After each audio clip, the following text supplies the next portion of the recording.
Patience. Patience is close to godliness, is what they say. Godzilla-liness? Godzilla-ness. I don't have patience. It's been too long. I have all this shit that I've been wanting to say for a month. Well, good things come to wait. To those who wait. Well, you really fucked that up. How'd you fuck that one up? I don't know. It's not like we've had 3 weeks off or anything. More, I think. Has it been? I think so. I don't know. Listeners, you tell us. How long has it felt? Yeah, I can't imagine how long it's felt for our poor listeners to not have us in their lives, Indeed. But yes, I'm home at the movies. And I'm Jackson. And we are bored and annoyed, and we are back. I was going to steal that. I was going to steal the "and we are back," but you just rolled right into it.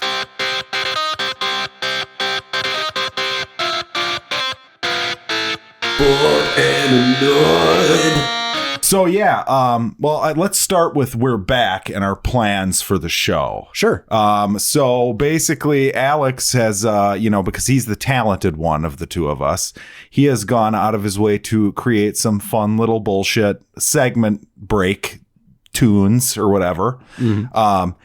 And they're fun. I think you're especially going to like one of them.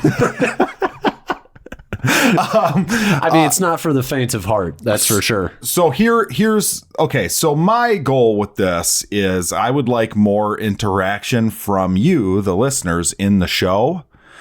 So we are going to be rolling out weekly segments. These aren't the topics, but you need to let us know which ones you like as we go along. Right. Because at a certain point, we're going to whittle it down to the good ones that you guys like. And we'll primarily go with those. Yeah. I mean, yeah. Now, this week we don't have one of those because we have so much shit that we watched. That will be its own segment. Yeah. So, yeah, that'll be every week. You'll still have shit we watched. But this week is a special episode or a special version of shit we watched because it's been a long time. Right. Well, and, it's talking about, getting viewer or listener interaction. It's not viewer. It's maybe audio. Someday. Maybe. But, I think we'll also be including at some point, letters from listeners. Oh, yeah. So we need letters. Letters or just tweets or anything. Comments, whatever. Anything you got? Yeah, that'll probably be a segment. Yeah. Yeah. Once we have enough. Hate mail? Right. Or if you just really love us. You can let us know mail. too. Yeah. But anyways, I suppose that we should start with the news. Bringing you the most important and the most entertaining news that you will get all day. It's the movie news with a couple of rabble-rousers, Jackson and Home at the Movies. It's Bored and Annoyed with the news. Let's just start with a few quick early reactions to movies that are upcoming. Sure. One of them's not early. It releases tonight, but there's like 38 reviews in for Child's Play, and it's sitting at like 72%. Oh, it's 38 reviews? It's short. It's a little list. Yeah. I don't know who saw this. I think I looked at the Rotten Tomatoes thing. It said 8 top critics saw it, and I didn't look at what they gave it. Right. I probably should have just whittled it down to them, because if they're all rotten, it's probably a shit pile. I've got a feeling it's got 38 reviews going into opening night. Yeah. I got a feeling that's going to drop. Yeah, I read the blurbs. And 70 what percent? 72. Oh, it's going to drop. But it could have been like a Nightmare on Elm Street remake or whatever, where it's just like everybody went in and just fucking hated it. Fair enough. Yeah. What's funny is I think this looks terrible. Mm-hmm. Like, to me, I watched the trailer and I laughed at how terrible it looks. So, and not in the good way that Chucky should be terrible either. I agree. Yeah. It does not look great, in my opinion. Doesn't look fun, terrible. But anyway, so there's that. Midsommar, on the other side of the spectrum, is coming out, I believe, in another 2 weeks, and that's already got reviews, and it's at like 90-something%, and they say it's fucking great. So, ironically, it comes out midsummer. yes, right. Apparently, it's funny. Wow. Yeah. Would not... I could see like Toni Collette was kind of funny. I mean, I don't know about funny, but it looks like, okay, it's like a teenagers going on a road trip type movie too, right? Because Like, yeah, so I'm assuming that's the funny shit. And I've seen some of the younger cast, the, you know, semi-unknowns, and they have funny people in there. Right. Apparently Florence Pugh is great in it, is the buzz. So apparently Mr. Ari Aster's just going to pull the best out of everyone that he works with. But not surprising. Yeah, and then the third one is Spider-Man. Homecoming, Far From Home, yeah. Far From Homecoming. Far From Home, yeah. Yeah, apparently Jake Gyllenhaal is fantastic. Of course he is. Apparently the post-credit scenes are some of the best we've ever seen. Okay. And... yeah, I guess this is, and you're not going to like this one bit. Some people are saying it's rivaling Spider-Man 2 for the greatest live-action Spider-Man movie. Like it. I'm going to go in. If it's better, I will come on this show and say it's better. Right. The odds of it being better, in my opinion, are slim. But that's tough for any movie. Right. For me. It's a classic. It's a classic movie. Correct. But that does make me really fucking excited to see it. I mean, I don't want to it's early reactions. We don't know. I don't want to put too much stock into them, but it sounds like it's going to be good. I think it'll be good. I got really excited for a second this week, too, when he was talking about, what's his name, Tom Holland? Mm-hmm. He was talking about how he'd love to do a movie that somehow incorporated Tobey Maguire and Andrew. Well, the Andrew Garfield part wouldn't excite me at all. But the idea of doing the Spider-Verse thing. Right. I mean, I'm assuming that's the way you would have to do it. You work absolutely. in that. Right. Yeah, universe. Right. But yeah, that'd be fun. I would love that. I still want Toby as Uncle Ben. He'd be pretty good as Uncle Ben. He would be great. Yeah. Would that fuck with you though? It would fuck with you a little bit. But also, I don't give a fuck. Yeah, that's true. Just go for it. Throw a bunch of shit at the wall and see what sticks. Sure. Yeah, so that's kind of the upcoming stuff, or, the early buzz stuff. The other thing we have, I guess, is Halloween 2 now apparently has a release date of October 16th of next year already. Yep. And Jamie Lee Curtis is coming back. Oh, I did not see that. Yeah.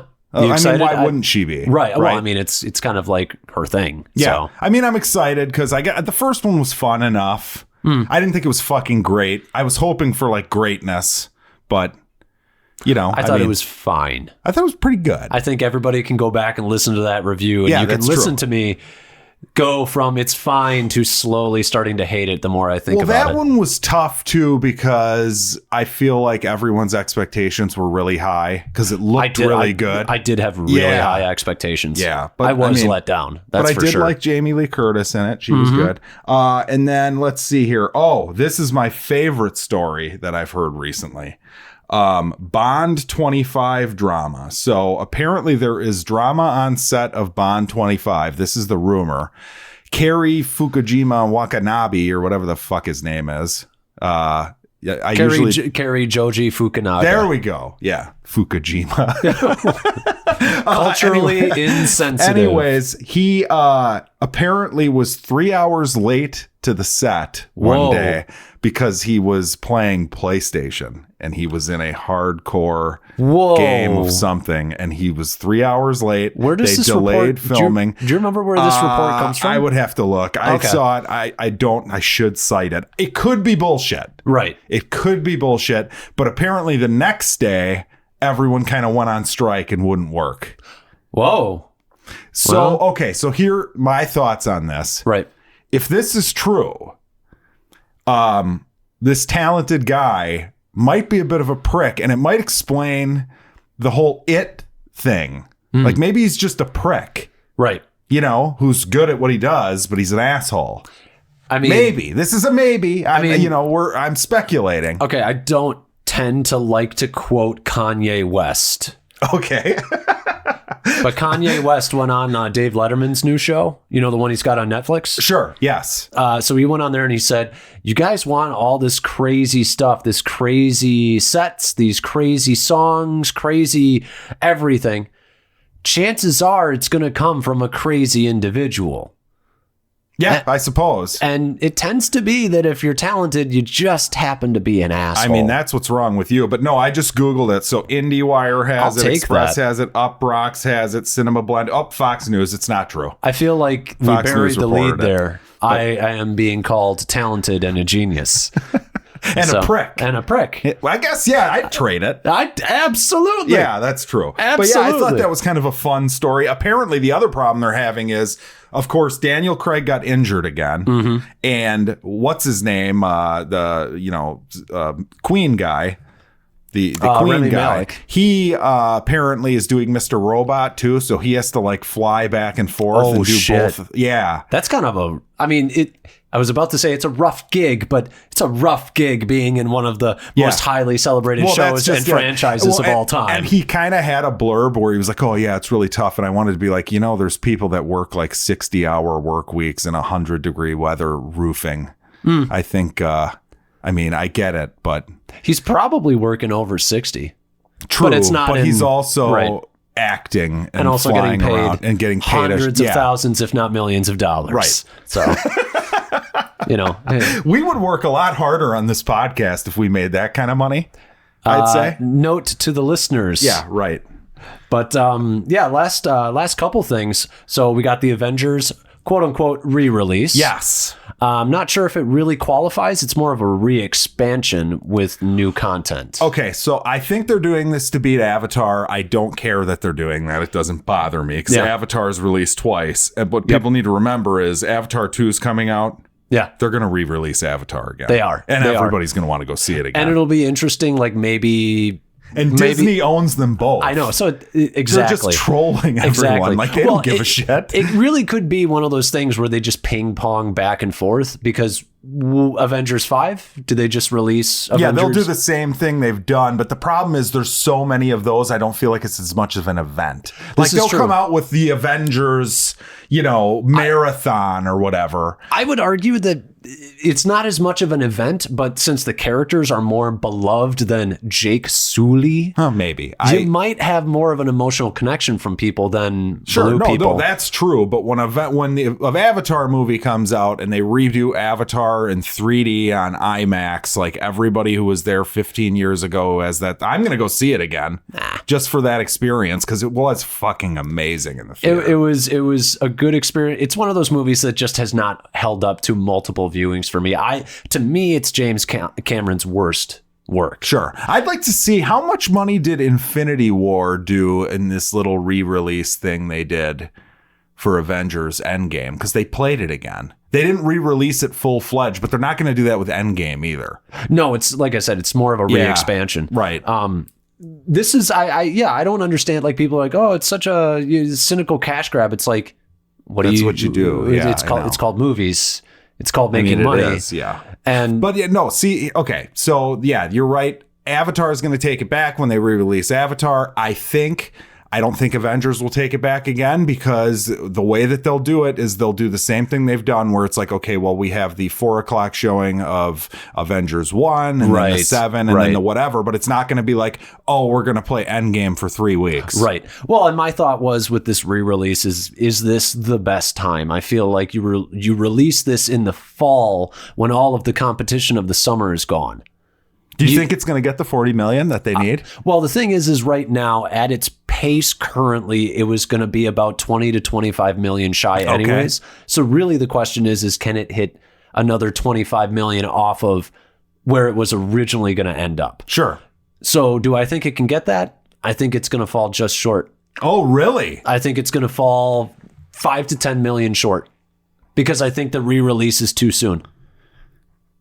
I'm not going again. I'm waiting for the Blu-ray. I'll go again. I know you will, but I've been meaning to go for literally weeks for a third so this time. Gives you an excuse to go. It gives me an excuse to go. Exactly.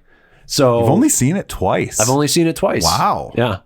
I've been I had some car issues, and that kind of threw my whole summer movie going out the window a little bit. You didn't miss much. No, that's what I hear, which is our main topic for this week. But last thing before we get into like the main topic is Max Landis who wrote Chronicle. He also wrote that Jesse Eisenberg movie with Kristen Stewart. Yeah, I actually thought that was kind of funny, like the stoner action weird movie. I heard it was actually okay. It was okay. Not good enough to remember the name of it. Right. son of John Landis, Yes. American Werewolf in Paris. What did he do now? He's being accused of rape. Oh boy. No, it is an ex-girlfriend. But he's also been a guest on Red Letter Media a couple times. Yep. The thing is, we don't really know. But the Chronicle director, Josh Trank, actually went out and said, he says that we're friends, but we haven't hung out since before 2012. Okay. And I actually had to kick him off set. For just being a prick? Being a prick, yeah. So... I mean, that doesn't equate. It doesn't equate to rape. I mean, I don't know anything about this. This is the first... I knew there was something brewing against him, but I don't know anything about it. There are certain things that I've seen him on. I don't think he's very good at what he does as like writer either. Chronicle was a well-made movie. Yeah, but since then... I don't know what he's done other than the Jesse Eisenberg That's my point. one. But yeah, I mean, there is I've seen him on Movie Fights on Screen Junkies. Okay. He's pretty good there. But basically people just kind of coming out. Well, she came out and said, I told him no. He kept doing it. He would body shame me, and he would do one of those like bring your fist up like you're going to punch somebody, and then say, "Oh, I'm just kidding." And a lot of it, I mean, I don't know about the rape bit, but a lot of it actually kind of sounds in character. Okay.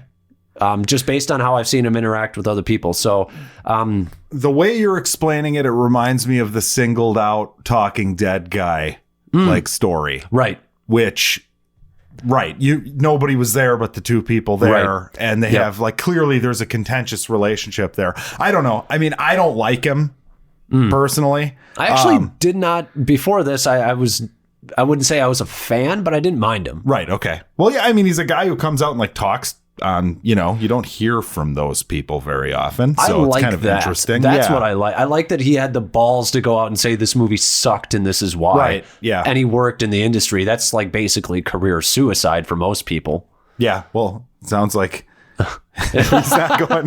Well, it's not the reason he's going away, but he is going away. Yeah. Well, there you go. Max Landis. Chronicle was good. That's kind of an underrated movie. Fantastic. Yeah. Michael B. Jordan, Dane DeHaan. Dane DeHaan, probably still his best role. Yes. What are you talking about? And I don't hate Harry Dane Osborn. DeHaan. Harry Osborn. Oh, God. Best role. He's actually a pretty good pick for a Green Goblin, I feel like. He's what? I know he's a good pick for a Green Goblin, I feel like. In a better movie, you can make him look like a, decent Green Goblin. I feel like he could pull it off, probably. Absolutely. Yeah. Absolutely. I actually like him as an actor. I still want a fucking Leo and Dane DeHaan movie where he plays Leo's son. It's written by Max Landis. That's a definite no. But has he said anything about it before we move on? No. Has he come out about he this? Hasn't. This is recent as of, I believe, today. Oh, really? Okay. Yeah. So we'll update this maybe next week with his comments. Yeah, I mean, tune in next week, folks. This is the same song and dance we've seen forever and ever and ever. So, I mean, we'll see. But, is that it for news? That's it for news. All right. So our topic this week is we're here to save the summer. We started out with the thought, has summer 2019 been disappointing? Yes. And I would say it's a very obvious yes. Yes. So we decided, what could we do that's more interesting? Well, let's take a movie that was disappointing this summer and let's save it. Let's save summer 2019. What do you got, by the way? Because you know what I got. So just you go first. So I've got Aladdin. Okay. I had some thoughts, I was kind of going through the movies that were disappointing. It was like Men in Black. I didn't see it. No. So that was part of it. But the other part was that I don't care that much. I mean, and that seems like a pretty easy fix for me, which is just do a full-on reboot. Nobody wanted to see it's the Hellboy situation all over again. We just don't want to see the same movie with the same exact tone, just new people. It was a dying franchise. Yeah. And then the other thought was, let's see, Dark Phoenix. I don't feel like they're saving that movie. I feel like to save that movie requires a complete and utter, from the ground up, restructuring of the movie. See, I didn't hate that one as much as you did, but we'll get into that when we talk shit we watched. Dark Phoenix is a movie that's from its foundation a flawed movie from its conception. Yeah. So that took those two out. I didn't see Godzilla, so that was out the window, but I heard that's terrible. I and have things to say. That's an easy fix for me too. Make the monsters have personality and make them the stars. They kind of did that, but continue. But so getting to the one that, for a while I toyed with the idea of just saying, just don't make it. That's how you fix this movie. Yeah. Yeah, you've hated this from the jump. Yes. Yeah, I have. I did go into the movie thinking there's a chance, especially when it started getting like middling reviews instead of like full on shit. I'm interested in this because I would overall give this a recommendation. I would absolutely I enjoyed myself. I think that this movie, and you can, this is my time. We've got shit we watched where you can tell everybody why you think I'm wrong, but I'm fixing this shit because everything in this goddamn movie is either a worse change. No, that's just everything. It's a worse change or it's a more poorly done version of what already happened in the original, which was inevitable because the first is a masterpiece. I don't throw that out very often, but it's a masterpiece. It's a masterpiece of animation. Go back and watch the original. I don't even know if I'd put it in like my top 3 Disney movies. I think you're insane. Although you know what, you could probably be at 8th in Disney's catalog and be a masterpiece. Really, it's a masterpiece. Okay, it's a masterpiece of I love narrative efficiency. It's one of my favorite things ever, and it's one of the most narrative. Stretched it by like 40 minutes. 40 minutes of nothing but filler. And making things worse. So, first thing, replace Guy Ritchie with The Greatest Showman's Michael Gracie. Ooh. Oh, see, now you're winning me over already.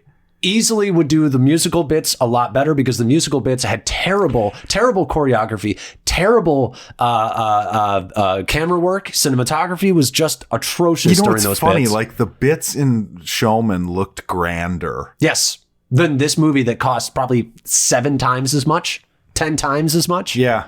Fucking sickening. Replace Will Smith. I know a lot of people say Will Smith is the best part of the movie. Here's the thing. He was still saying lines that were written for Robin Williams, and he does not have anywhere near the charisma or the energy of a Robin Williams. I liked the idea of him basically playing Hitch in the Aladdin universe. He's a bipolar character, though, because at times he's Robin Williams, and at times he's weird, effeminate version of Will Smith. I thought he was Hitch.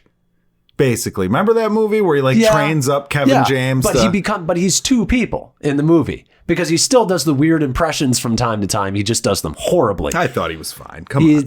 I said you got your time later. All right. Well, I'm just going to go downstairs and Will Smith is being replaced by Jim Carrey. No. He's the only person that can do even remotely close to the frenetic energy of Robin Williams. Only person in Hollywood that's even close. I couldn't have stood it if it was him. I just can't stand him anymore. Okay. How much of that is the new Sonic trailer? A lot of it is just Jim Carrey. I'm just tired of his shtick. I'm just done with it. First of all, putting him on a level with Robin Williams, who's like a fucking genius. I'm not saying Jim Carrey makes faces. I'm not saying, okay, one, that's really reductionist of his skills. He's better as a dramatic actor than he is as a fucking comedy actor, in my opinion. And he could nail the dramatic bits in this, and he could do the voices better. He has an energy that Will Smith doesn't even get close to replicating. I get it. I get your... And I'm not saying he's anywhere near Robin Williams, because this is the whole problem with remaking the movie in general. You don't have Robin Williams. He's a character. They literally animated bits and showed him, hey, this is what the genie's going to look like. Just taking his stand-up and just animating it. And that's what sold him on the movie. And it's like the character from conception was Robin Williams. You can't redo that. All you can do is hope to find somebody who has a similar energy. Or you just rebuild the character from the ground up. But then you're pissing off other people. Exactly. Then you run the risk of alienating even more people. I thought they played it safe, and I thought he was pretty good. They played it absolutely safe, and it was a fucking abomination. So you replace Sexy Jafar which is just one of the worst decisions ever. That's my number one gripe with the movie. He was bad. And it wasn't even his fault. The performance wasn't terrible. He was given nothing. Yeah. Well, I also hate, I'm being completely honest, I hate the fact that it feels so cynical and so transparent what they're doing, which is, oh, well, you know what? He's a villain, but he sure is handsome. Sexy Jafar was trending on Twitter. I mean, there was certainly nothing cool there. No. The costume design was terrible, which is a whole nother thing, but replace him with Willem Dafoe. Yeah, that would work. Get an older actor, because Jafar, the whole point of Jafar is that, one, he's just so clearly evil, which plays off of the Sultan, which is why you're like, this man is so clearly an idiot. Yes. That's why the Sultan wasn't clearly an idiot this time. That's a problem. He was too. just a boring character, which is another thing. Yeah, I think one of the problems, if I might chime in here, is that the movie tried to like turn these into real people a little bit, like tried to make it like a straight realistic depiction of this, which doesn't work. We're gonna ground it. It doesn't work. You have a tiger walking around, being pet by fucking Jasmine. It's got a genie. That's all you need. Yeah. And a cave of wonders. And you're like, but let's, how about some geopolitical drama? How about the cave doesn't move its mouth when it talks either? Yeah, that was dog shit. How about the fact that the cave, when you go in, looks like a rich kid just kind of like emptied their bag. Like, it's not mounds of fucking gold. It's just like strewn it looks pretty about. Small. Yeah. I was thinking that. It was wild. The whole movie looks small and unimpressive. But I'll get into that later. Replace the Sultan. And it's not just, a lot of these are not just replaced, but you have to fix the characters. But replace the Sultan with Anupam Kher, who was from The Big Sick. And he was also in Hotel Mumbai. Rwanda. We both almost said Rwanda. But yeah, Hotel Mumbai. He's in Hotel Mumbai. He was the head chef. Yes. He's great character. Great guy. And if you've seen him in The Big Sick, he can do comedic acting. Yeah, I love The Big Sick. I thought it was great. Yeah, it's a fantastic movie. So I say replace him with that guy who can do comedic timing, and he still fits in with the whole, like, we want a Middle Eastern actor. I know that some people will be like, well, he's not from the exact country. It's like, where exactly is Agrabah? Please tell me. Yeah, right. So anyways, you fix that. So the pacing of the musical scenes becomes instantly better with the new director, because One Jump, the opening musical sequence, is fucking atrocious. I don't even remember it. Guy Ritchie does not know how to choreograph it. Oh, the chase scene for the city. Oh my God, there was one. They kept doing like slow motion. Yeah, I don't know what the fuck you're supposed to be singing. Well, I don't get it. It looked horrible. There was no energy there. The choreography was terrible, and the cinematography, it was just awful. It was a terrible way to start the movie. But then, like, A Whole New World is surprisingly small scale, considering, like, it's called A Whole New World, and in the original we see the pyramid, and we see Greece and Rome or whatever. We don't see anything in this. I mean, they don't go anywhere. They fly around the town. Yeah. I can show you the world. And by the world, I mean the small, like, the town that we live by. You're doing a good job at making me like this less and less as you go. It's a fucking garbage movie. I mean, he says, don't you dare close your eyes in the song, but she's closing them when they're not doing like one of those free falls where she's like freaking out a little bit. Sure. So it's just like, why were you close? I thought you wanted to see the world. Why are you closing your eyes? Because she's scared, Alex. Yes, fucking garbage. Fucking unbelievable garbage. Fix Jasmine. Because in the original, she was more competent. In this, she was like, she didn't. You remember that bit where she goes, Aladdin in the original, he throws down a board and he's going to have Jasmine like walk across the board to cross the two rooftops. Yes, and then she pole vaults over the top and she's all like, boom, look at me, bitch. Like, I'm impressive. In this, she's like, I don't know if I could do it. I don't know if I can do it. Well, they had to turn it into like an action kind of. It was awful though, because you took, how is a movie made in 1990 or whatever more progressive than a movie made in 2019? You think it was more? Hold on. So this one tried to be progressive. And I'm assuming you're getting into this at some point. Lip service to it because they're like, oh hey, she has a song called "Silenced." She won't be silenced. She ironically sings this song to no one. Yeah. Okay. So I agree with you there, but she's kind of pumping herself up, and then as soon as she's done with the song, she goes and won't be silenced. Yeah. I didn't like that bit because it's like, I thought he was a sorcerer. I thought like, he's like, I'm the Sultan, therefore follow me. I thought that meant something. Like, I thought it was a magical... His whole sorcerer powers at the end didn't make much sense either. They were awful because he could teleport people to him. And then he's like, wait, but I'll send my big bird after you guys. Why? You just teleport people to you. Iago was terrible. Yes.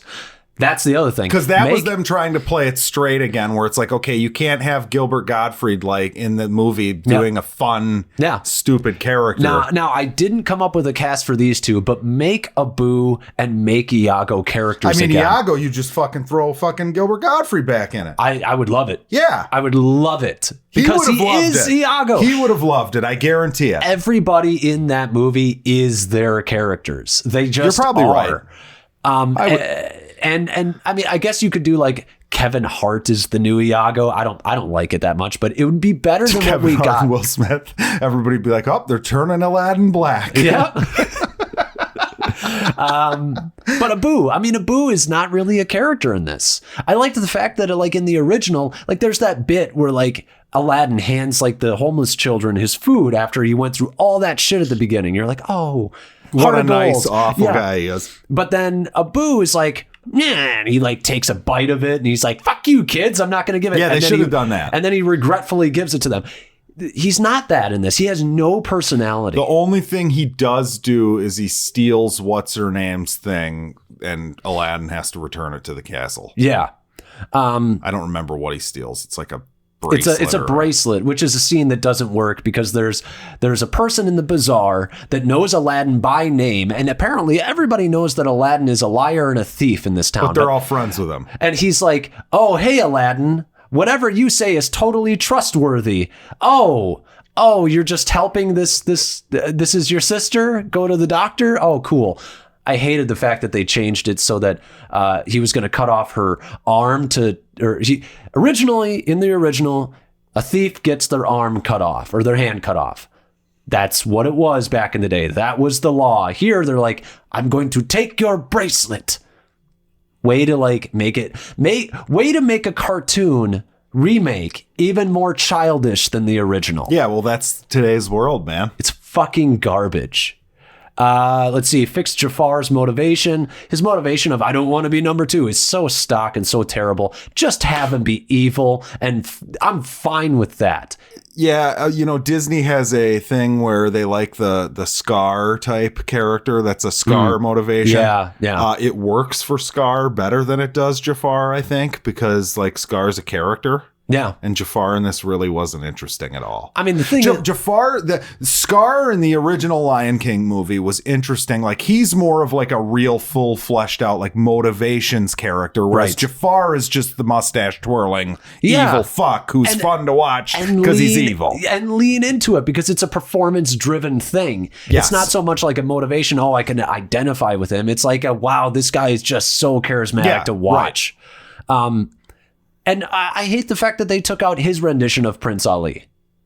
I don't even remember that. It's been so long. It's the one where he golf balls the tower into like the Alaskan wilderness, or not Alaskan wilderness, or whatever. That was great. I can't believe they took his powers are god awful in the ending too. He just floats people and turns his bird big. He doesn't turn into a snake. He doesn't do anything crazy. Yeah, I was waiting for the snake. Like, that's iconic. Yeah. And then I would say one of my last things is just fix the whole look of the movie. It's very cheap looking. Yeah, I'd say Agrabah looks really small. I didn't like. It looks like a town square. Yeah, the castle is really unimpressive. So like his whole view from his apartment. Sure. It's not impressive. Also, I know that we already talked about this. I know that you don't think this is a big deal. I hate the whole pulley system, and here comes like that's not a big deal. It's so stupid because it's like, wait, you're kind of a genius too? Like at that time to have figured out that whole system. Right, who cares? It's stupid and unnecessary. It's just stupid and unnecessary, which is, I guess, the best definition of the movie as it exists currently. Yeah. All right. Well, that's how I would fix that movie from the ground up. Are you done? I'm done. All right. I mean, there's so much more I could say, but you got some stuff. Mine's not much. Yeah. No. So the movie I'm fixing, I actually liked, which is interesting. Okay. But it was still disappointing, even though I liked it. Okay. Brightburn, the evil Superman movie. Yes.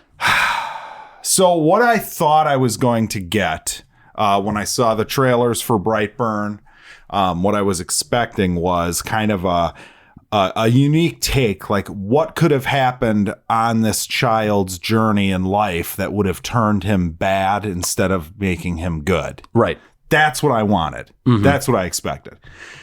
So I'm thinking like, okay, maybe a parent dies, although a parent does die in the original Superman movie, but maybe there's like a tragedy. Maybe he gets hooked on drugs. Maybe he mixes in with the wrong crowd at school. Maybe, you know what I mean? Like, right. You know, because that's interesting. Like that's an interesting take on the mythology. You know, you're turning him into a villain. Like what's the, you know, not the hero's journey, but the villain's journey. That's what I thought it was going to be. Right. So, spoilers, I guess. It is not that. It is pure slasher. It's a slasher movie. Yeah. And it is, he wakes up one night and the ship is speaking to him, telling him to take the world. And that's his motivation, is that like there's a switch in his head that the ship was like on a timer to set it off. Right. Like what a missed opportunity, in my opinion. Like I don't hate it, and I'll tell you why. One, because I kind of saw it coming, because it's like the whole premise is not like what made Superman bad. The whole premise is what if there was a bad Superman?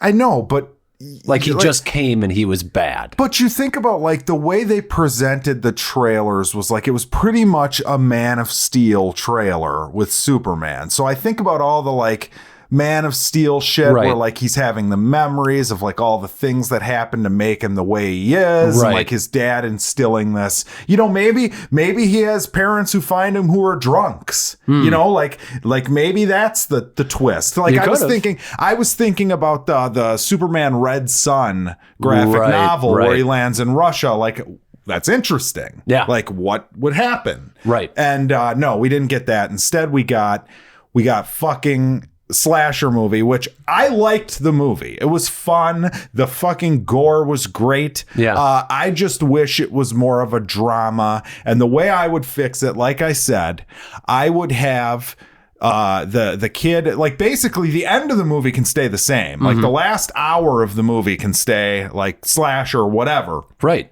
But very simple. You make this an A movie. If you tack on another 30 minutes, it can be a 2-hour movie. Although I guess an hour and a half was kind of nice because it's a short little quick burn. But it's nice because of the type of movie it is. If it was a drama, it wouldn't have been enough time. So I'm going to say you add a half hour to it. You start it. You don't make the motivation of the parents sending him here, because we don't get into that at all in this. There's no like Jarrell type setup, but I think you add that.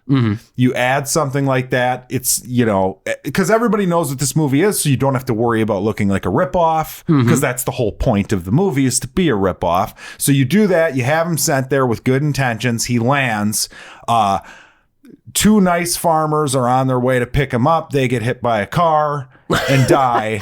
And the drunken... They get hit by the new parents. Yes. Drunk driving new parents hit them. They're on like the side of the road. They stop the car. You've made this a comedy now.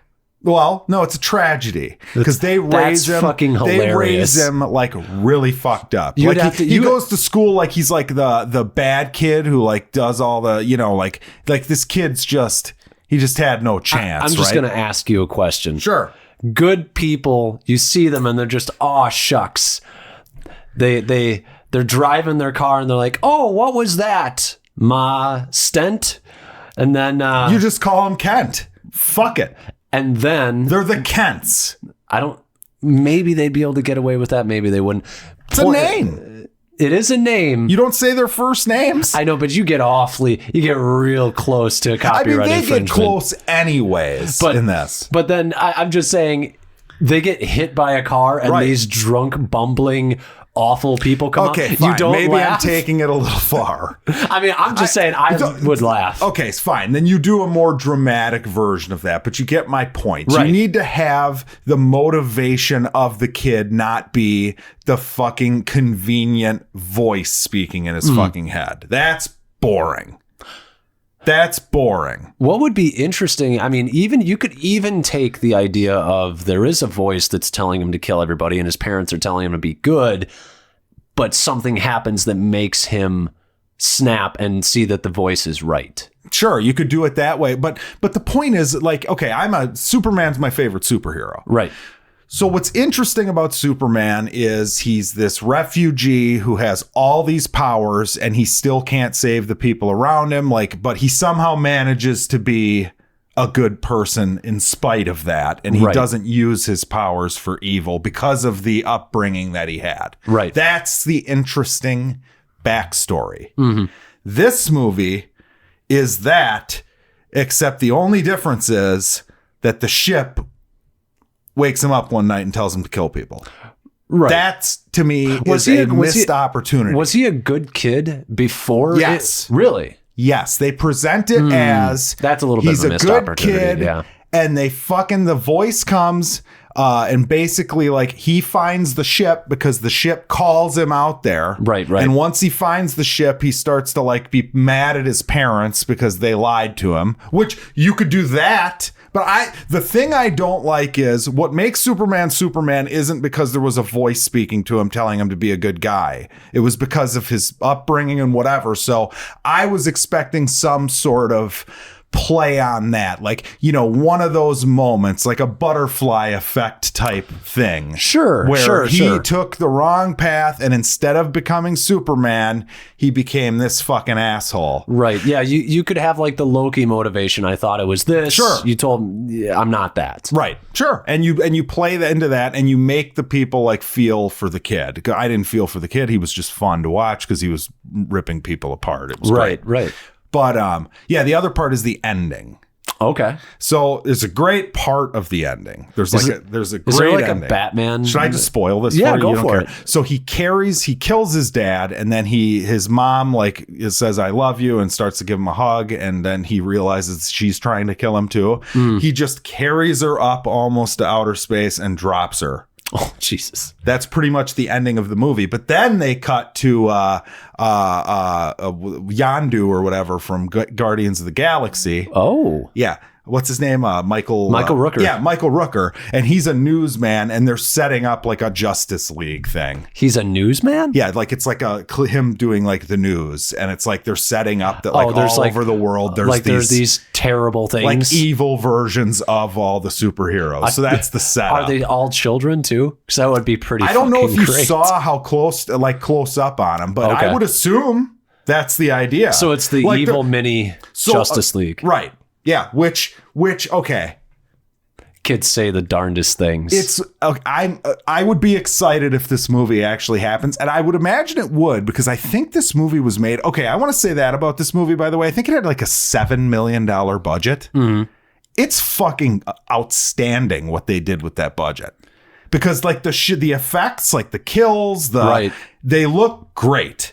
They look, and I'm not kidding. They're like fun if you're into that sort of thing. They're shocking. They're well done. Mm-hmm. The only thing is, make it a fucking real dramatic superhero movie. It wasn't a superhero movie. It was a fucking Freddy movie or a Jason movie or whatever. Like, that wasn't what I was expecting. I was expecting a superhero movie. It's not that. It's just not. Well, I kind of wouldn't expect it to be, but that was me. I was not expecting it to be. I was expecting basically a slasher like monster movie. Yeah, that's not interesting. We've seen that a million times. I'm not saying it's interesting. Fun. But to your point, though, I am biased on this because I thought the idea of evil Superman, like, I think of it as this, like, I built it up in my head as this really intriguing I was going to say, thing. I was leading you to that statement right there because you did build this up in your head, and it's not what you... And it wasn't bad. I thought it was fun. Yeah. It was fine. It's just not what you would have wanted. Yeah, but well, fuck them, I guess. Just make what I want. Isn't it? James Gunn produced this, and I think his brothers wrote it. I think there's two. Yeah. And I'm telling you though, as far as movie on a budget, I'm astounded by what it looked like. Was it like a Chronicle level kind of thing where you're like, wow, this is really cheap? It was but really cheap, but really good for how incredibly cheap. The difference is, like, Chronicle, I could tell you was cheap when I saw it, but I wouldn't have assumed that this was cheap. No way. Really? Because, there's like the scenes where, like, the fucking house is getting blown up. There's, like, I don't know if it was prosthetics or CGI, but people's faces are, like, ripped in half and fucking, it is brutal. I mean, if you're gonna do this, I suppose they deserve kudos for that. They went all out on just, let's make it a fucking just disgusting, brutal movie. It's the beginning of the Brightburn cinematic universe.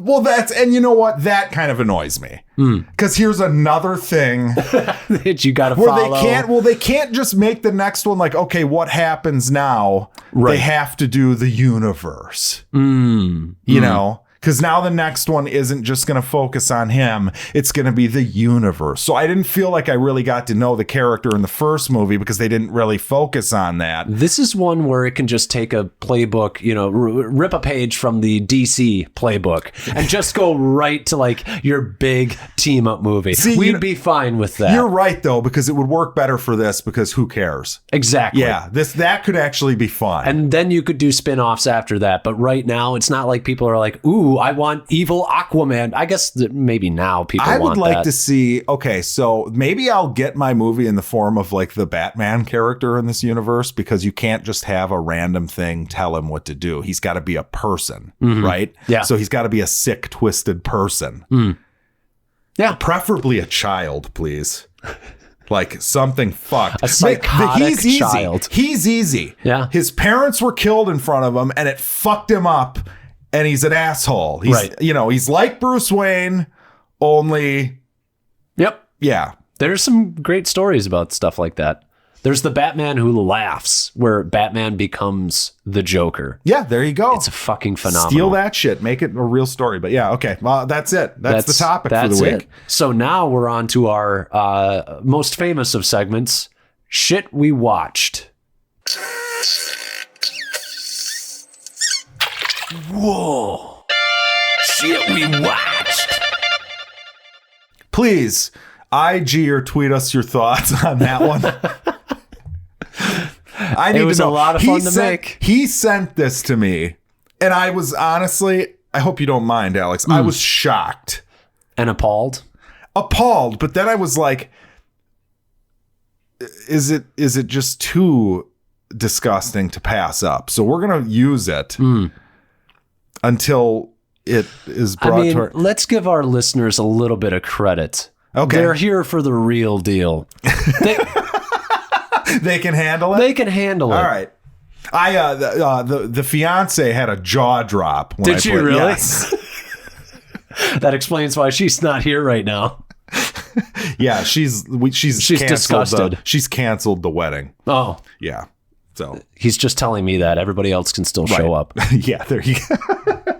Perfect. But yeah, so shit we watched. Okay, so we cross-referenced our lists here.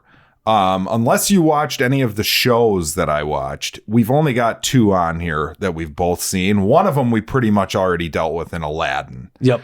The other one is Dark Phoenix, so we'll do that one last. Sure.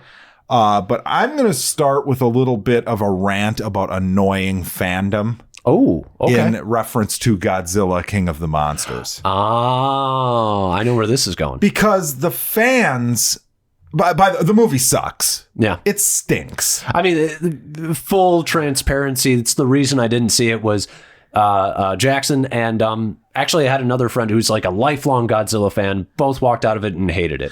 So most of the lifelong Godzilla fans liked this. I was told that I'm not a real Godzilla fan because I didn't like this. It was one of those. That's par for the course. But this movie, man. Okay, so the positives as far as the fandom is concerned is that there's monsters, a lot more monsters, and they fight a lot more. Yeah. And it's awesome, and they fight, and Yep. and it's awesome. The problem is it's episode 3 of Game of Thrones fight scenes. It's covered in misty, cloudy bullshit. Every fight scene is in the dark. Every fucking fight scene in the movie. Do you remember when they had like an extended trailer before Endgame for Godzilla? Yes, and you couldn't see anything. That was my tip off that this movie is going to suck. Yeah, you couldn't see anything. Yeah. Like, okay. The monsters, when you can see them, look neat. Mm-hmm. Like, especially Ghidorah. Yeah. With the lightning bolts and shit. Yeah. I mean, they're iconic designs. Yes, but the problem is it's all in the dark and it doesn't need to be. Right. I also, a lot of people say, who cares about the humans? They're just kind of there because they have to be. And I know that Transformers haters are going to give me some shit on this because I always excuse the garbage in those movies. I mean, there's a certain amount of hypocrisy going on, but that's okay. Okay, I'll admit that. A certain amount, but as like convoluted and fucked up as the transform. Like, I'm sorry, but like the battle scene, anybody who sees this and thinks that any of these fight scenes were as impressive as like the third Transformers battle in Chicago, they're smoking crack. And there's a certain amount of personality to at least a couple of the Transformers. Now, I will say I felt that a little bit in this. Right. With personality, with the characters, I guess. But like the plot is so stupid. Like, what's her name? Vera Farmiga is in this. And that's the other thing. For the most part, the cast is like really good. Like there's good actors like David Strathairn's in this. Yep. The one guy I think is terrible who was the coach in that football show. But no, Vera Farmiga, basically her goal is we're destroying the earth, so let's let the monsters out so they can just destroy us. Yeah. And that's like, it's so stupid. She's evil. It's the problem of eco-terrorism has become the default sort of villain thing because it's so like, oh, I get it because we're bad. But it's so overdone at this point. Well, and then you have Tywin Lannister. I forget the actor's name, but he's Charles Dance. Yep. He's great. Yep. He's great. And I looked over when the movie started at my buddy I saw it with. I'm like, he's going to be the best thing in this movie. And no. Ooh. No, he doesn't do anything. He's fucking useless. He doesn't do anything. Nobody does anything in this. It's terrible. I was sitting there. It was one of those where I was shaking my head. I was squinting when the fight scenes were happening, trying to see what's happening. I liked the first one better. Even though it's a snooze fest, at least it's like a competent, like there's a couple, like at least Bryan Cranston's character, like you feel something for him. And they build up to the fight scene. So the one in the end, also you can see shit in all of the fight scenes. Most of it, yeah. I mean, it was a little dark, but yeah, you're right. And they built up to it. So there's a sense of grandeur to that fight. I hear that this is like monster overload. So it's actually to the point where there's a certain amount of like, you're desensitized to it. So halfway through the movie. Yeah, I would say, well, and I think it hurt. I mean, like I said, I probably would have had some fun with this if I could see the fights. Right. Like there's neat ideas. There's a neat scene where Rodan like flies after these helicopters, and that's cool. It's pretty dark, but it was probably my favorite part of the movie. Yeah. But back to the point of this toxic, I'm a fan, you're not bullshit. It's like, look, people who like stuff, there's 30 of these movies. Yeah. If I don't like every Godzilla movie, I'm allowed to like certain Godzilla movies and not like others. Yep. But to me, like, Godzilla, the first one, the original 1950s one to me is the best because it's like an actual movie that's like an allegory on nuclear war, and it's interesting to me. It has a point, yeah. And Shin Godzilla came out recently. That was way better than this. That's got like the political shit. That's what I've heard. Yeah. It's very interesting. But yeah, no, this one's a pile of shit. There's a little point there that I want to touch on, which is the whole toxic fandom thing. Yes. I had a very similar conversation about the new Avengers game that Square Enix is making. Okay, yes. Have you seen the trailer? Yeah, and it looks fun, but I'm withholding my judgment. The character designs are just god awful. Like for like a Square Enix game, which they're known for creating cool, awesome, intricate character designs. For them to come out with the ugliest version of the Avengers. It looks to me like they use the costumes from the movies, but switch the characters underneath the costumes, which I don't really understand. Why wouldn't you just do your own thing entirely and make them completely new? Right. Well, I mean, Cap's costume is particularly atrocious. And Thor's is pretty bad. Iron Man looks really weird. He looks like a woman, but without boobs. Black Widow looks like a man. Yeah, I mean, none of them look good. They just don't look good. And I mean, they won't fix it. They already said they won't fix it. But I got into a comment debate with some guy, and he's like, "Well, real Marvel fans are excited." Hate that. And I'm like, "No, I can differentiate between different versions of the Avengers and say which I like and which I don't." Right. Because otherwise, there's this awful cartoon that you can go and watch called Avengers Assemble. It's on Disney XD right now. You want to tell me you're not a real Marvel fan if you don't like that shit? You fucking idiot. Yeah.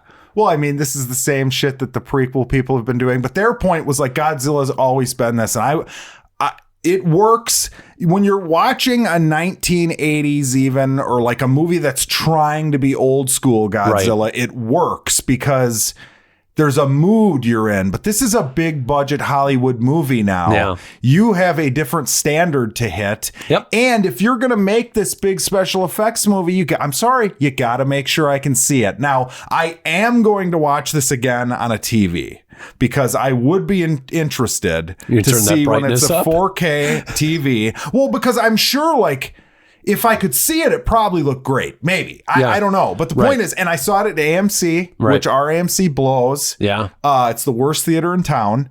But yeah, I just, I wasn't impressed. I had no fun with this. I would say to me, this is like such an easy fix, and we've got so many, we got to start breezing through these. This is the one I wanted to make sure. But to me, it's such an easy fix for this movie because it's like, look at like these movies where there's a character that can't speak or who isn't quite human, like Bumblebee or something. You take that character and you make him like a real character with real personality, and you make them have a little bit of an arc. Sure. Well, Godzilla should have an arc in this movie. Think about the rise of the Planet of the Apes before Caesar could talk. Yes. It's the exact same thing. You should have him have an arc as a character. In my opinion, he should be like the main character. People should want to see Godzilla. It's a Godzilla movie. Yeah, you could do it. You just could. But anyways. One last thing. Yeah. The King Kong movie that was okay, the Skull Island. I'm sure it's better. Is to me far and away the best of these three movies that have come out. Really? Yes. Wow. Have you seen it? I have. I thought it was the best one. I thought it's fine. It's fun. It knows what it's trying to be. The fight scenes are fun, but the characters are just as weak, but there's no Bryan Cranston. King Kong is a better character in that movie than Godzilla is in his Godzilla movies. It's true. I just think I liked the Godzilla last fight scene a lot more than any of the other fight. Though there was that bit where he like ripped the tongue out. Awesome. It's pretty fucking. It's bright. Yeah, you can see everything. It's a beautiful looking movie. They have the bits where like the cannibal Holocaust thing with the spider going down. Oh, it's great. Yeah, but you're right. The main characters suck, but that movie did a better job of like you don't feel like when you're watching them, it's like, like there's the Step Brothers character. Yeah, Michael or John C. Reilly. But killing Bryan Cranston in the first 20 minutes of Godzilla was the dumbest thing they fucking did. It was a bad call. You had an emotional attachment to one character in that, and But moving on. Yeah, let's move on. I watched just a truly, truly atrocious, god-awful piece of shit. Amy Poehler's Wine Country. And it's, I thought you said you were done with these. Did you already review this, or is this a new movie? This is new. We just reviewed the trailer before. Oh, okay. So you watched this. Yeah, I watched it. It's a fucking awful. None of the humor lands. It's one of those things where like, hey, we were all on SNL. Aren't we all so funny? We're all just good friends. It reminds me of an Adam Sandler movie where he's like, hey, I'm going to take my friends. I'm going to get my friends together and we're going to go on a vacation. Movie. Yeah. It's fucking awful. There's no timing. There's no good character bits. I mean, you ruined Tina Fey and Amy Poehler. Like, how did you do that? I like both of them a shit ton. And they're awful in this. The characters are god awful. It's all cookie cutter bullshit. There is a lot of like, the thing that like, and I'm not a woman, so I know that like there's a certain amount of this that like might not just ring true for me. Hey. That's sexist. Men and women are the same, Alex. Well, I kind of was sitting here and I'm like, you know, like this is one of those like buddy, like we haven't gotten together in a while kind of movies. Yeah. And we all go on a retreat. It is hilarious. Like that type of movie. They're dead. You know what it is. They're dead. They're it doesn't matter what Hangover gender just caused this problem. And yeah.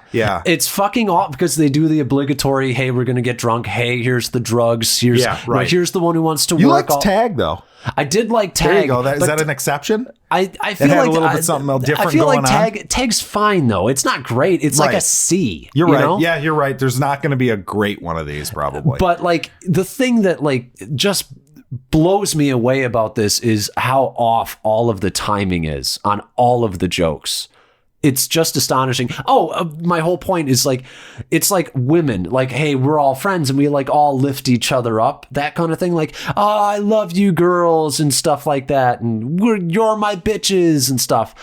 And I'm like, there's something that rings a little bit more true about guys ribbing on each other and being like, hey, what up, fuckwad? And, shit like that. There's something that like, it's true. They're acting like guys. Yeah. And there's something that feels manufactured. It's like, oh, women, to me, it feels like we're refuting the idea that women should be at each other's throats and the whole like catty thing. Sure. You know, like women have been told like women can't be friends. So we're going to make these movies where they're overtly friends and like super supportive of each other. And it's like, that's fine and all, but it doesn't ring true for me in my life. Like, okay, I have tons of people who are supportive of me, but they don't go around just being like, hey, what up? You're so great all the time. What reality do you live in? Maybe I just live in an abusive reality. Yeah, you're just an asshole. Maybe. You just don't know. Maybe. Yeah. Maybe that's why I don't get the positive influence. It's a fucking F. It's fucking atrocious. Okay. I cannot believe. Worst movie you've watched this year? Oh, no.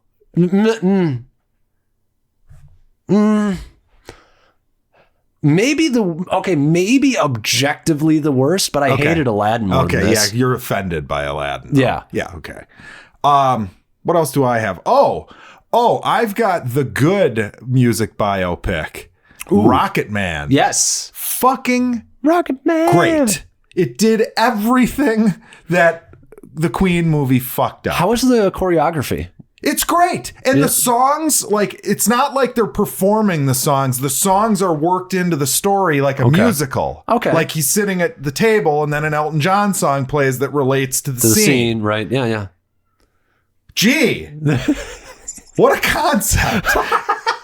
And he's gay as hell and he does a lot of drugs and it's like, like we're not trying to sugarcoat Elton John's life. Oh, you never gave a grade for Godzilla, by the way. Oh, it's D-. Okay.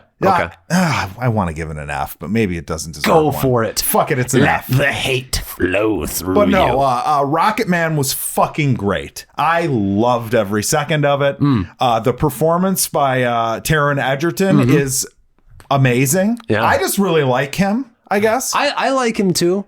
I will say, in all full transparency, I was so happy that we weren't recording at the time when that came out, because even though I've heard it's good, you hate the biopics now. I'm just not. No, dude, it's not even hate. I just am not excited to go see it. You're gonna like this one, I'm sure. It's a fun movie. It has balls.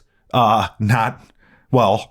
I mean, But yeah, you know, you get to see a Taron Egerton and Rob Stark gay scene. You know, it's a great fucking movie. And you know what? And props to Elton John for a couple things. First of all, he said, you know, hey, I had a lot of sex and did a lot of drugs. That's what the movie should be. Right. And secondly, the fact that he stood up basically against people who were saying Taron Egerton shouldn't play him because he's not gay. Mm-hmm. And Elton John's like, that's fucking ridiculous.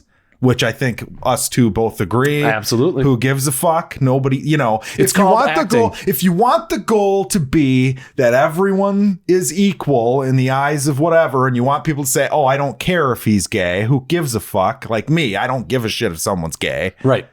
Then that's the goal. That's right. You know? But anyways, yeah, I mean, no. That's a really tall order for people to do also. Find somebody who looks like Elton John. Find somebody who can sing like Elton John, who can do the choreography, who's an actor, and who also is gay.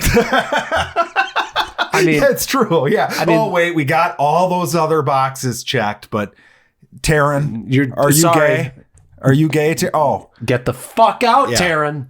I mean, there's just really clever shit in here. Like, you know, he also married a woman, like, only it wasn't like a good friend, but they kind of play that as like, well, how did you not know he was gay? Like, there's a couple parts of the movie where it's like, wait a minute, does she know you're a fag? Like, that's what the line is. Right. And it's like, you know what? Like, props to this movie for, like, it took on that concept head on, whereas Queen, it was like, wasn't it introduced as like a guy at a truck stop walks into a bathroom and he looks at him funny? Yeah.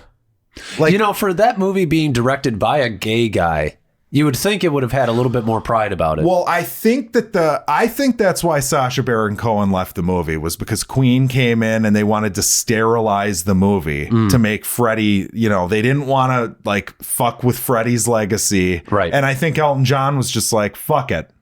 Do whatever you want with my movie. It makes you know, a better movie right. if I'm a more interesting, dynamic, crazy He character. was great. He was just fucking great. Okay. I really liked it. I'm going to give it an A-. All right. I loved it. I thought it was great. All right.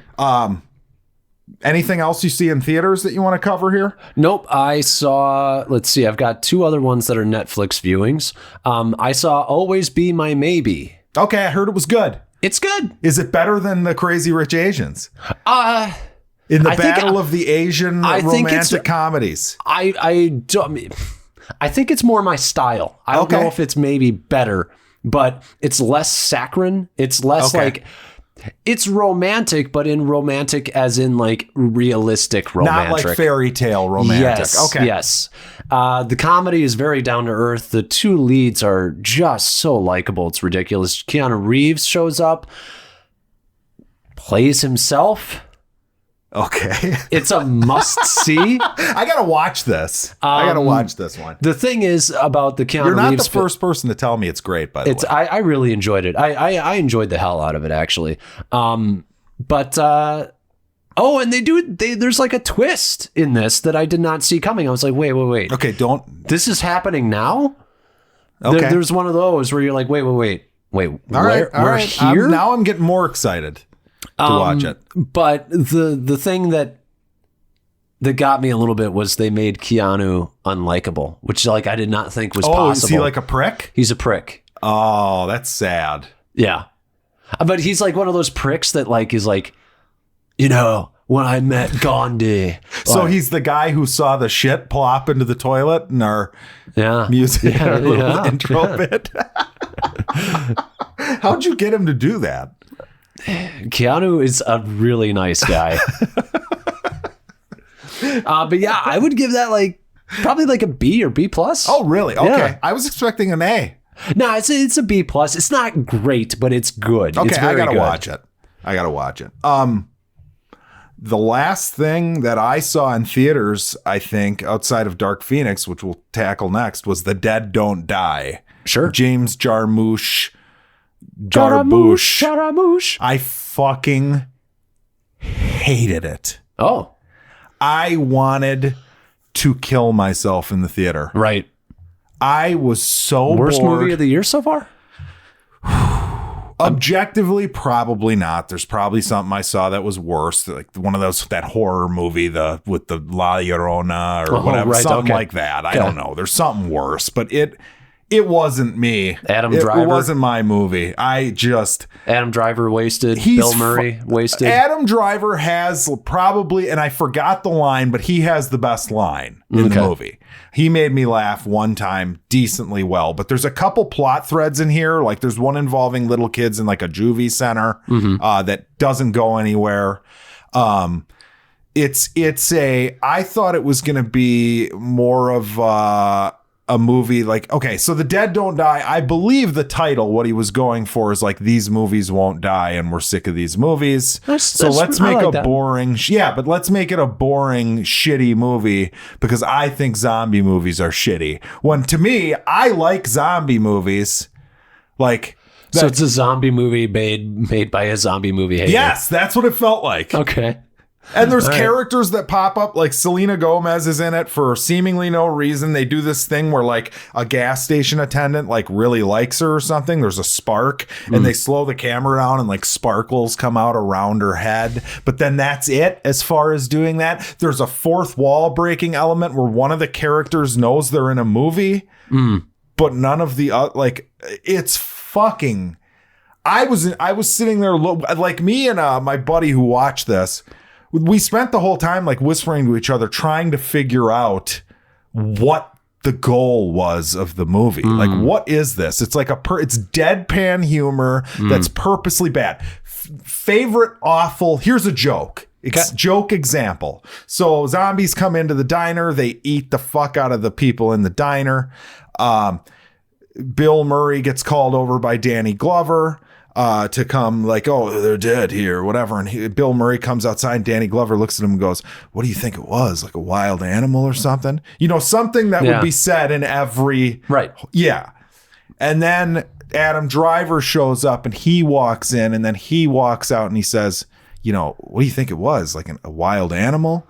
And then Chloe Savini shows up and she goes in and she comes out and says, what do you think it was? Like a wild animal? That's the joke.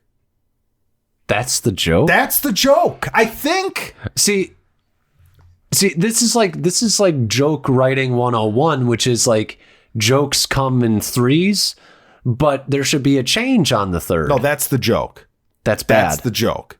The only difference is she's more disgusted than the other two were. That's not funny. But no, I didn't think it was funny. I know. It's your example of a bad joke. I'm happy you say that. But the movie is like purposely not funny. That's awful. Why? I thought it was boring. Someday I want you to watch this because maybe you like, because there's people I'm sure that like this. And usually I'm one for like the dry, ultra fucking dry, weird humor that like people come out and they don't get it. Right. And I get it and I feel all good about myself because I get it. I didn't get this at all. It's F. Most bored I've been. It's so slow. What's it at? So like on the bad. Tomato meter. I think it's like 50. Okay. I think it's split. But I feel like the people that like this are like like they're pretending I can't imagine people had a good time with this. I just can't. Like I've seen like the audience score reviews where people are like, oh God, Bill Murray and Adam Driver are just great. Like, you know, it's like, no, they speak monotone purposely in the whole fucking movie. They're good picks for playing that part because they both kind of have that like depressing air about them that they can go into. But I loved Adam Driver in that one movie with Channing Tatum where they were brothers with Craig Daniels. Daniel Craig? Craig Daniels. Isn't Craig Daniels the guy? This. What is this? It's like they're in the South and they have to like rob a bank. Logan Lucky. Yeah. Great. He's great in that. He's great, period. He is, but he was particularly great in that. He is the best part of this movie. He is. But yeah, so you got an F on that. I give him an F. So I've got 2 Fs. Out of 1, 2, 3, 4, 5, 6 movies that I've seen since we went on break in the theater, 2 of them are Fs. Well, I mean, That's pretty bad. I mean, we're still in shit we watch, but there is like a preview of what's coming soon to Okay. us. And I'm just going to say there is hope, Jackson. We've got Dark coming this weekend. Toy Story 4. Hold on. Dark?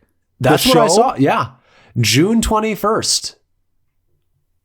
Unless like it's for Netflix in Germany. You just blew my mind. I know. But there's no fucking trailer for this shit. You just blew my... Are you fucking serious? Yeah, I'm fucking serious. Like I got a packed weekend if it's coming out. That's it. That's Yep. all I have to see 2 movies and watch this entire show. Yep. Yeah, my whole weekend is fucking stuffed Dude, now. I'm like literally almost in tears. I'm so happy. I mean, look at this weekend. You've got Child's Play, you've got Toy Story 4, you've got Dark, you've got the Far From Home is coming out. You've got Stranger Things 3 coming out soon. The next few weeks could single-handedly save the summer. I'm not even listening to you. Oh, okay. I'm sorry. Because you're just I'm just listing. Okay, it's not all for you. How did you not tell me about this? I assumed you knew. Brilliant, by the way. I assumed you knew. Dude, I had no idea. Well, that's because Netflix is, for some reason, burying one of There their is a greatest trailer. shows. There is. Oh, Yeah. okay. Well, I haven't seen it. Well, I'm not going to watch it now. But yeah, okay. right. No. The So- summer is saved if it's good. What if it stinks? It can't stink. I don't know what I'll do. It can't. I feel like Captain America. This is going to work, Alex. So wait a minute, What if it goddammit. doesn't? We were going to watch Dark Season 1 and do an episode on Dark. We might have to just. Should we just do that? We'll just figure jump it out. into... Okay. We'll figure it out. All right. Anyways, back to the show. Yeah, back to our regular scheduled But programming. I get it. Yeah, there could be good things. There are definitely good things coming to save this summer. That's true. But so the last thing I saw was Dead to Me. This is my last home viewing. Okay. Which is a show starring Linda Cardellini and Christina Applegate and James Marsden. Okay. Basically, Christina Applegate's husband is killed, and it's kind of a slow reveal as to how this happened. Okay. Linda Cardellini is kind of played as a character that you don't quite know if she's insane or if she's just a really Is nice it good? person. I saw a trailer. It looked good. It starts out good and it slowly gets worse as it goes. I saw they renewed it. They did. I don't know where you go. I mean, like I do, Okay. but You don't like the idea of where you go. no. I feel like they sold me on one premise and they gave me another. And the premise that they sold me on was way more interesting than the one I got. That's shitty. But Linda Cardellini and Christina Applegate Are good. are Yeah. fucking great. They're always great. They are They've so been good. great. They Yeah, they're always basically great. saved the whole show. So I would give it like a C+. All right. So Dark Phoenix. Hold on. Oh, you got another let me one. do my shows quick. All right. Chernobyl is ungodly good. Did you finish it? No. It's so good. There's only 5 episodes too. I'm a little upset with you. Okay, so yeah, that is amazing. Billions was the worst season of Billions, but it's still serviceable. And then I spent this time, I watched the entirety of Deadwood. Okay. Because the movie was coming out and I had Right. never watched the 3rd season because everybody told me that it doesn't have an ending. So I was Right. like, fuck it. I'm not going to waste my time. Mm-hmm. It is so great. Fucking Ian McShane in that show. It's the role he was born for. He still plays that character in pretty much everything he's in, Right. but it works best in Deadwood. Mm-hmm. Al Swearingen is the fucking man. Top 5 character in TV history, maybe. Wow. That's mean- a statement. He's fucking amazing and hilarious. I thought the movie, like people are shitting on the movie, like critics I think liked it, but people are shitting on the movie because it's boring or whatever. I It's a thought it Western. was a really well done ending. Like I wish every show that was canceled that I loved got something like this. Right. I right. was satisfied, you know. So it's a great show. It was It's worth Deadwood's watching. Serenity. Yeah. Yes. Exactly. Right. Yeah, I Right. saw Serenity without seeing. Me too. Without Me too. And I was like, I don't get it. I still liked it, but like if I watched the Deadwood movie and I hadn't recently watched the show, I feel like there would be some trouble there. Right. But having I went right into it. It's kind of an interesting time. We can do that now. Right. Where we're like, this is the ease of access for you to watch this show and then watch the movie. Dude, and I plowed through this show. Like it was sick. Like I think I finished, let's see, it's 12 episode seasons, so 36 episodes. I think I watched in a week, maybe week and a half. And then I watched the movie and it was glorious. It was just glorious. I've heard that binge watching is just as bad for your health as binge eating. Let's hope not. But yeah, that's it. That's it for me. But Chernobyl is historically good, by the way. If anybody's not watching that, I think it's the highest rated television program in history. Wow. And it deserves it. I mean, maybe it's not my favorite thing, but it is masterfully done. It's interesting. It's riveting. Yeah, I loved it. But yeah, so that gets an A. Okay. That gets an A+. So Dark Phoenix. Dark Phoenix does not get an A+. Dark Phoenix gets I'd probably say D- on this one. Oh, really? You think it was that bad? I think that what wasn't mediocre was bad. Okay.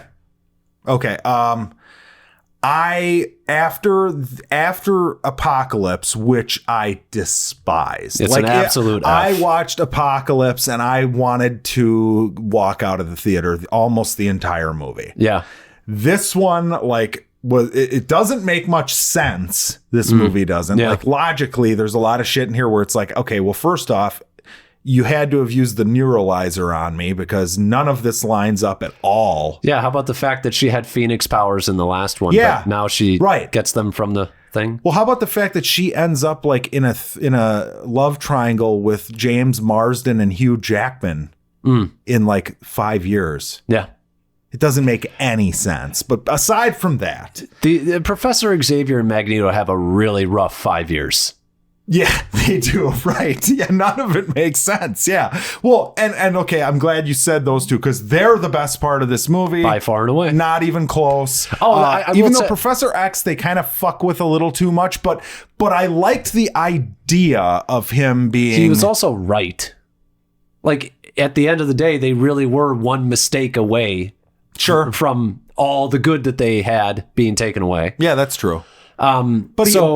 Fuck you. And also, they're like, hey, you did something terrible. And it's like, okay, maybe it wasn't great, but it certainly wasn't I totally get it. Yeah, I did too. Well, and I'm sorry, but how dumb is Jean Grey that she never Googled her dad? Oh, wait, there's no Google. I guess it's 92. But you're telling me she has no idea. She has the psychic ability to sense people. You telling me she never tried unless he put some blocker in there, I guess. But no, it's not good. But my favorite concept, which I thought was going to be cool at the beginning, was the idea that Professor X is now Mr. Go-To man for the government, and he's kind of getting full of himself, and he's being kind of a dick. I was like, oh, this is something they haven't really done, right? But then they turn his arc happens it's over in a snap of a finger. It's a movie that is so clear. I mean, okay, just technical stuff. I mean, we can. Oh, it's boring looking. It's really bland looking. Way too many close-ups and extreme close-ups. Did you notice that? Yeah, it was like a prequel type. It was really weird. It was really weird. And what's her name? Basically, every line of hers is related to I don't know what's happening to me, or there's nothing about it's kind of like the Brightburn thing. Yeah, there's nothing about there's nothing interesting about this turn for her. Right. Well, and I said it in one of our previous episodes, which is Jean Grey. We've known her for one movie. She was a side character in that movie. This whole tragic turn to the Dark Phoenix does not work. Yeah. Also, Sophie Turner is a terrible Jean Grey. She's god awful. Is it her fault or is it just because the writing is bad? Yeah, the writing in both is bad. of her movies, it's bad. But she does not have any energy that reminds me of what Jean Grey is. Famke Janssen was great. Yeah, she was great. I mean, she's not. part of that is just the writing of those movies. But she's great for what she's given. This does not ring true for a Jean Grey to me. Okay. Not even a young Jean Grey. And the Phoenix bit doesn't work. The villains were terrible. They were awful. Jessica Chastain held out on doing a superhero movie because none of them had good enough scripts. And then she did this one. Are you kidding me, Jessica? Really? Oh, that's like Olivia Munn turning down Deadpool's love interest character to go play what's her name in the last one. Yeah. She's like, but I get a Psyblade. And it's like, yeah, and you're in the worst X-Men movie. So we aren't counting Origins. That's the worst. You think it's worse than, or no, stop it. It's so bad. It's a real movie. Like Origins isn't a movie. It looks like they drew like cartoon characters on the screen. I mean, let's be honest. Some of the X-Men movies are not real movies. It's not just Origins. I don't know. I'd say that's a cut above the rest as far as terrible X-Men movies. Might be. I mean, it's an abomination. You have multiple characters played by different actors with no explanation, like what's going on. They're mutants. People want... Yeah, but Brian Cox, the guy who put him in X-Men 2, turned him into Weapon X, is like now that guy from that 30 Days of Night movie. Yeah. And what's his name is like, I walked out of the movie you remember this movie more than I do. I walked out of that movie being like, no, that wasn't, what's the name of his like foe, the big fucking X-Men, like brutal... Colossus? No, the Beast guy. Not Beast, but the one... Sabretooth? Sabretooth. Yeah, Ray Donovan played Sabretooth. Yeah, and Sabretooth was like a big biker guy in the first movie. Well, he looked a little bit more like Sabretooth in that movie. But Liev Schreiber had a little closer to Sabretooth's personality. Fuck, why haven't we gotten a good Sabretooth yet? I saw a picture today of what Jason Momoa would look like as Sabretooth, and I was like, you know what? Dude, I am on board for that. The Sabretooth Wolverine movie ruined. It should be amazing. It should be amazing. Yeah. I've seen fan casting for and I actually kind of like this for because Wolverine's a small furball. Yeah.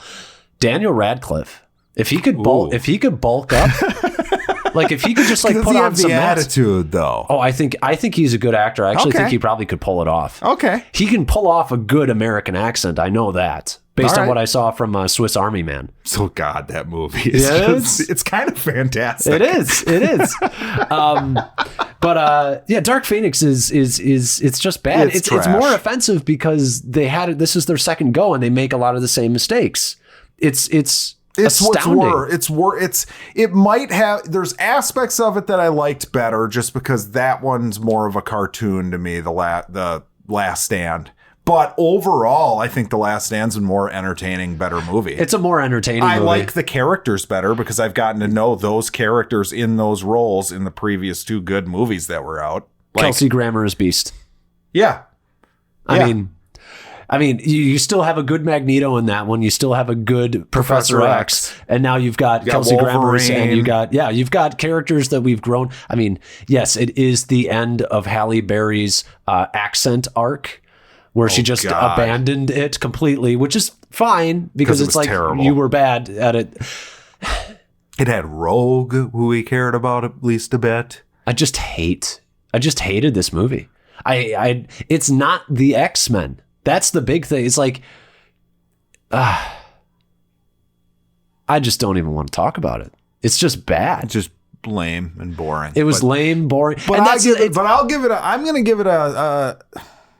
to give it a C-. That's super generous. It is pretty generous. It was one of those movies that you like get frustrated because I'd get into it for a second, like during a scene, like there's good performances in it, right? Like with Beast and Patrick Stewart at the table, right? Like arguing over the, that's the second best scene part. That's the best parts of the movie. Second best scene in the movie was that scene.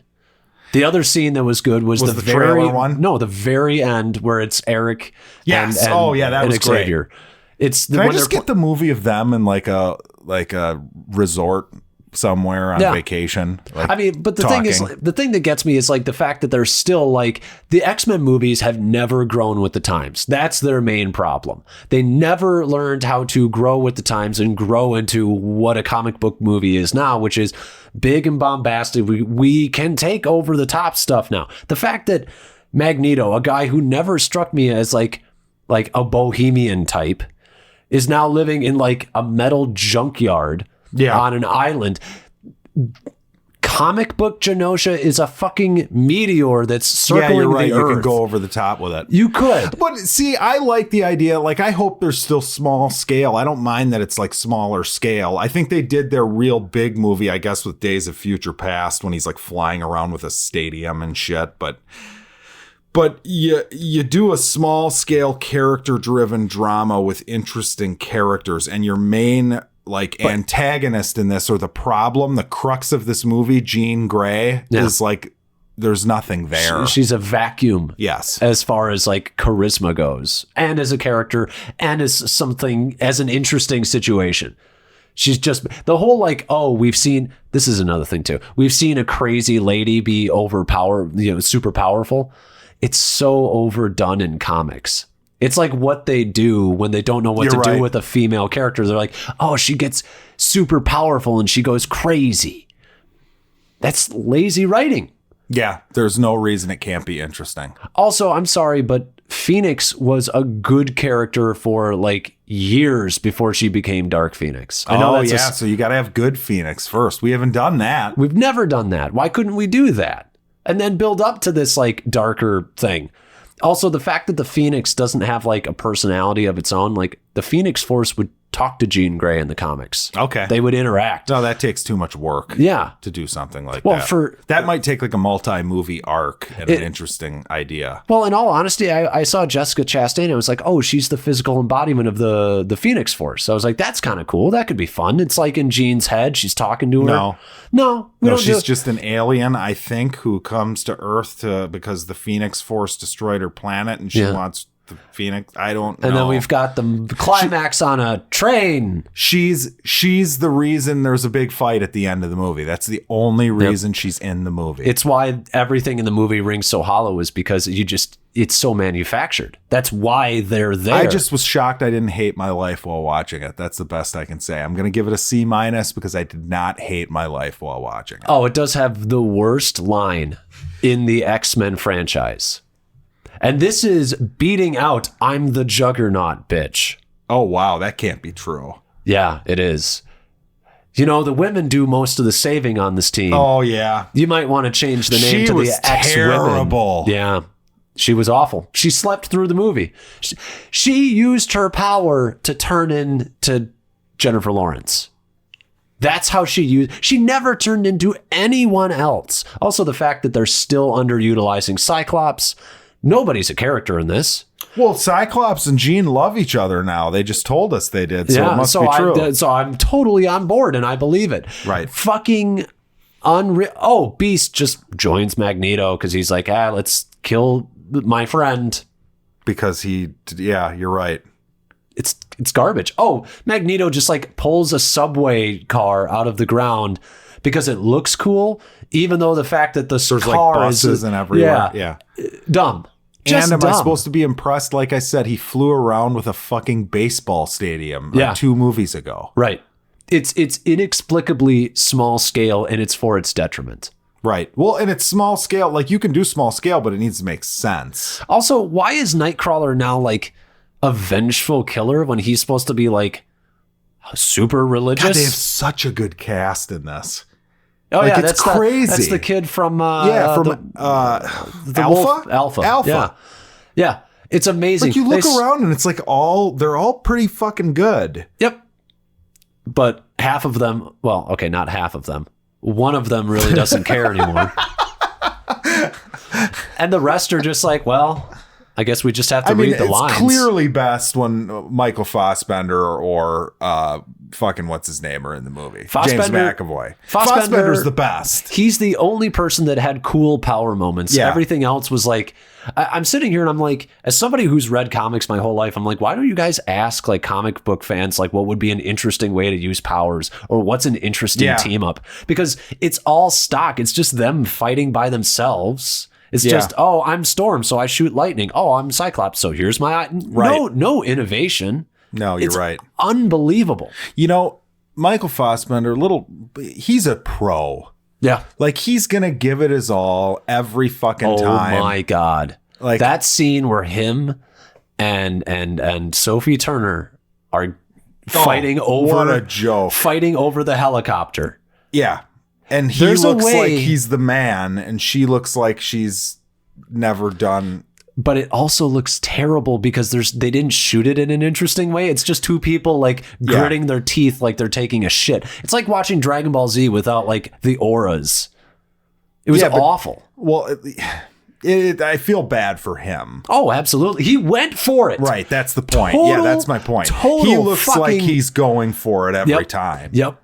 But it looked so bad, and I feel so bad for him because I'm sure in his head he's like, they're going to make this look really cool. Well, just fuck the legacy because have been moments for him in these movies that have been just fucking great. First Class and Days of Future Past easily had the best. He hasn't really had a good moment since. Dude, when he ripped out the fillings or whatever of those fucking Nazis in the first one, it was awesome. The scene where he takes the knife and it's in the background, and he stabs down on the dude's hand. Fucking great. Just a great fucking scene.